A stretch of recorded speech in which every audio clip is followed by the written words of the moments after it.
በኢትዮጵያ ለከተማ ልማት ሲባል የሚካሄደው የሰዎች መፈናቀል እንዲቆም አምነስቲ ኢንተርናሽናል ጠየቀ። የሰብአዊ መብት ተሟጋቹ ድርጅት አምነስቲ ኢንተርናሽናል ዛሬ ባወጣው መግለጫ የኢትዮጵያ ባለስልጣናት የከተማ እድሳት ፕሮጀክቶችን በአስቸኳይ እንዲያቆሙ ጥሪ አቅርበዋል። ሩሲያ ትናንት ዩክሬን ሰሚ በተባለው ከተማ የጣለችው የሚሳይል ጥቃት ከባድ ውግዘት በሚደርስበት በአሁኑ ጊዜ ክሬምሊን የጥቃቱ ኢላማ የዩክሬን ወታደሮች ነበሩ ሲል ዛሬ አስታወቀ።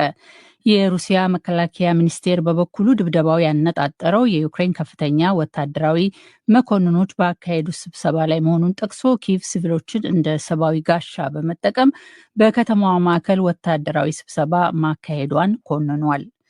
የጀርመን ፓርላማ ከ3 ሳምንት በኋላ ፍሬድሪሽ ሜርስን በመራሄ መንግስትነት ይመርጣል ተብሎ ይጠበቃል። ሜርስ ተሰናባቹን ኦላፍ ሾልስን ተክተው 10ኛው የጀርመን ፌዴራል ሪፐብሊክ መራሄ መንግስት ሆነው ለመመረጥ የምክር ቤቱን አባላት አብላጫ ድምፅ ማግኘት አለባቸው። ዜናው በዝርዝር። የኢትዮጵያ ሕዝቦች አብዮታዊ ፓርቲ ኢህአፓ ያለ አግባብ የታሰሩ ያላቸው ሁሉም የፖለቲካና የሕሊና እስረኞች ይፈቱ ሲል ጠየቀ። መንግስት ሰዎችን በፈጠራ ክሶች አስሮ እንዳይፈቱ ረዣዥም ቀጠሮችን በመጠየቅ ሂደቱን ያጓትታል ያለው ፓርቲው በፖለቲካ ልዩነት እንዲሁም በእምነታቸው የተነሳ ያለምንም የፍርድ ቤት ትዕዛዝ በየጊዜው ለእስር የተዳረጉ ዜጎች ላይ እየደረሰ ነው ያለውን ድርጊት እንደሚያወግዝ ገልጿል። የፓርቲው ተቀዳሚ ምክትል ፕሬዚዳንት አብርሃም ሃይማኖት ያለ አግባብ የታሰሩ ያሏቸው ዜጎች በአስቸኳይ እንዲፈቱ ጥሪ አቅርበዋል። የታሰሩት የህሊና እስረኞች፣ የማንነት እስረኞች፣ በአጠቃላይ ጋዜጠኞች፣ ሌሎቹም በአስቸኳይ እንዲፈቱና ፍትህ አልባ የሆነ ጉዞ ረጅም ዓመታት ፍትህ ሳያገኙ 3 ዓመት 2 ዓመት እንዲሁ የሚሰቃዩ የተለያዩ የፖለቲካ አመለካከት ያላቸው እስረኞች በአስቸኳይ እንዲፈቱ ነው ጥሪ የሚያቀርበው። የሰብአዊ መብት ተሟጋቹ ድርጅት አምነስቲ ኢንተርናሽናል የኢትዮጵያ ባለስልጣናት የከተማ እድሳት ፕሮጀክቶችን በአስቸኳይ እንዲያቆሙ ጠየቀ።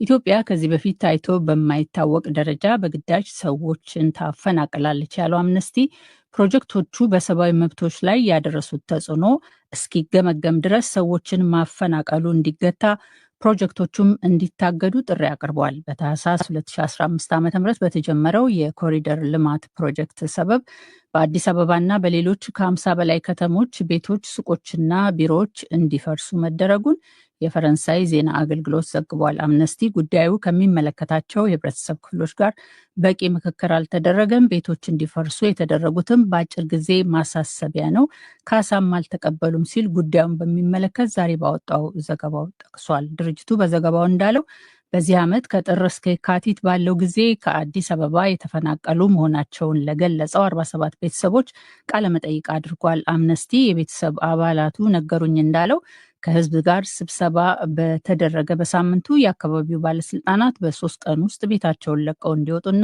ቤቶቹም እንደሚፈርሱ ቤታቸው መጥተው ነግረዋቸዋል። ድርጅቱ ያነጋገራቸው 47 ነዋሪዎች ባለስልጣናት ቤት ለቤት እየሄዱ ማስጠንቀቂያ በሰጧቸው ከ24 እስከ 72 ሰዓታት በሚደርስ ጊዜ ውስጥ ቤቶቻቸው መፍረሳቸውን ለአምነስቲ ነግረውታል።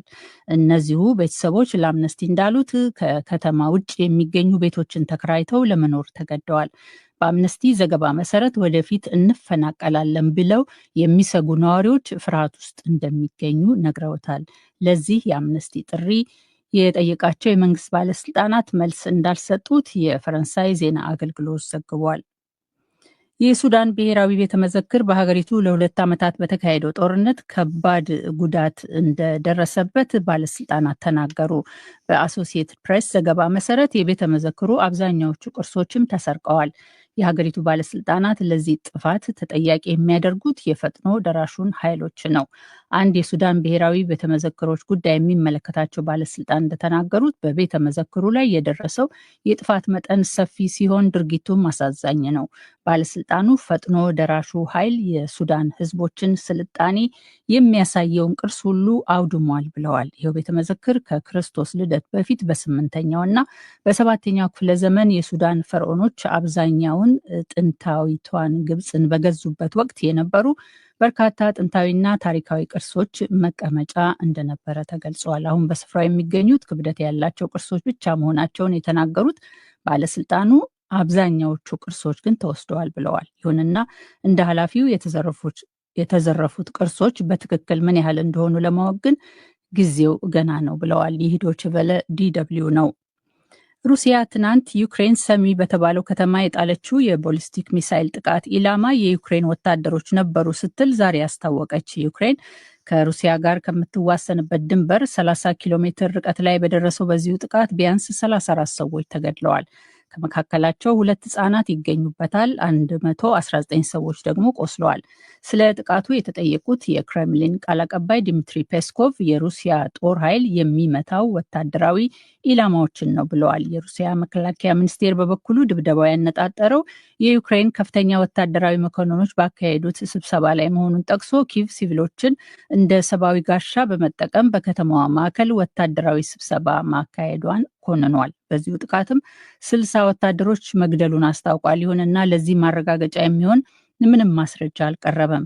የዩክሬን ፕሬዝዳንት ቮሎዶሚር ዜሌንስኪ ለጥቃቱ ዓለም አቀፍ ምላሽ እንዲሰጥ ጥሪ አቅርበዋል። የወቅቱ የአውሮፓ ህብረት ፕሬዝዳንት የፖላንድ ውጭ ጉዳይ ሚኒስትር ራዲክ ሲኮርስኪ የሩሲያን ጥቃት ኪየቭ ለተስማማችበት ከ1 ወር በፊት በዩናይትድ ስቴትስ ለቀረበው የተኩስ አቁም ስምምነት ሩሲያ የሰጠችው የፌዝ መልስ ብለውታል። ይህንንም ፕሬዝዳንት ትራምፕና አስተዳደራቸው ሩሲያ በእነርሱ መልካም ፈቃድ ላይ እያፌዘች መሆኑን ተመልክተው ትክክለኛውን ውሳኔ ይወስዳሉ ብዬ ተስፋ አደርጋለሁ ብለዋል። የፊንላንድ ውጭ ጉዳይ ሚኒስትር ኤሊና ቫልቶነንም ይህ ሩሲያ ለሰላም ሂደቱ ምንም አይነት ቦታ እንደማትሰጥና ለሰው ልጅ ህይወትም ምንም አይነት ደንታ እንደሌላት ያሳያል ብለዋል።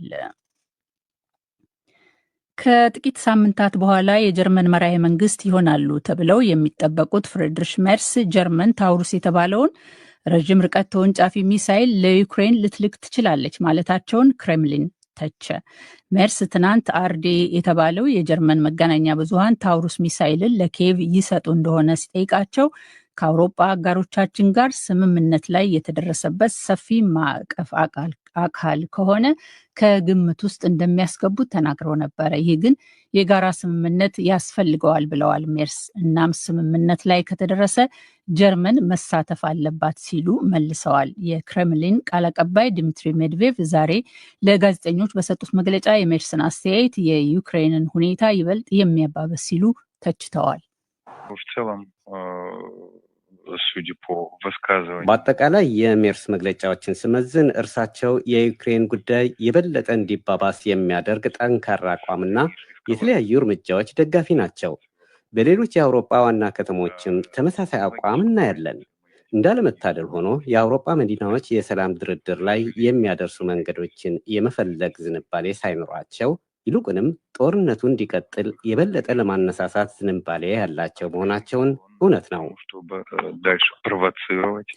ጀርመን ዩክሬንን በወታደራዊ ድጋፍ ከሚያግዙ ሀገራት ዋነኛዋ ናት። በጎርጎሮሳዊ 2024 ብቻ ለዩክሬን 7.1 ቢሊዮን ዩሮ የሚጠጋ ወታደራዊ እርዳታ ሰጥታለች። ምንም እንኳን ኪየቭ በተደጋጋሚ ታውሩስ እንዲሰጣት ብትጠይቅም በርሊን ግን እስካሁን ከ480 ኪሎ ሜትር በላይ የሚወነጨፈውን ታውሩስን ለዩክሬን አላስታጠቀችም።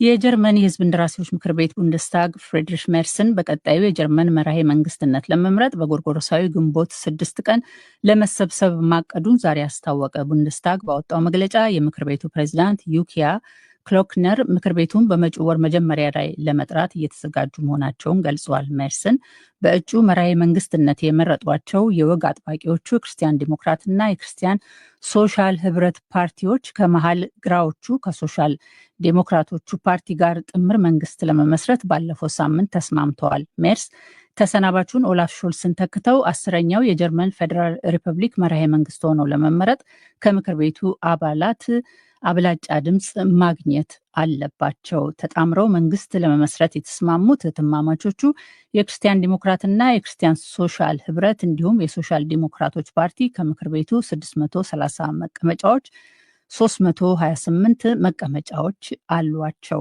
ፓርላማው ድምፅ ከመስጠቱ በፊት ግን ከነገ አንስቶ ለሚቀጥሉት 2 ሳምንታት ጉባኤ የሚያካሂዱት የሶሻል ዲሞክራቶች ፓርቲ አባላት በጥምር መንግስቱ ስምምነት ላይ ድምፅ ይሰጣሉ። የፓርቲው የወጣቶች ክንፍ ግን ስምምነቱን እቃወማለሁ ብሏል።